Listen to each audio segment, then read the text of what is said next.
અમદાવાદ શહેરના સરખેજમાં આવેલા શકરી તળાવમાં 3 યુવકો ડૂબ્યા હતા, જેમાં 3 યુવાનોના મોત થયા હતા।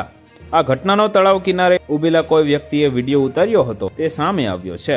વિડીયોમાં જોઈ શકાય છે કે બોટમાં 4 લોકો સવાર છે, સાથે જ તેમાંનો એક યુવક બોટને લાકડા વડે ચલાવી રહ્યો છે। આમાં 4 યુવકોમાંથી એક યુવક બોટમાં મસ્તી કરી રહ્યો છે। તે બોટને આમ તેમ હલાવી રહ્યો હતો અને અચાનક બોટ આડી થઈ જાય છે। પોલીસે શકરી તળાવમાં ડૂબતા પહેલાનો વિડીયો સામે આવતા તેના આધારે તપાસ શરૂ કરી છે। પોલીસ દ્વારા લોકોની પૂછપરછ કરી આગળની કાર્યવાહી હાથ ધરવામાં આવશે। અમદાવાદમાં 2 સપ્ટેમ્બરે શકરી તળાવમાં કોર્પોરેશનની બોટને લઈને 4 યુવાનો તળાવમાં ગયા હતા। આ ઘટના સ્થળે લોકો એકઠા થઈ ગયા હતા। તો વધુ માહિતી મેળવવા માટે ચેનલ સાથે જોડાયેલા રહો। વિડીયો પસંદ આવે તો લાઈક કરી દેજો, ચેનલમાં નવા છો તો સબસ્ક્રાઇબ કરી દેજો।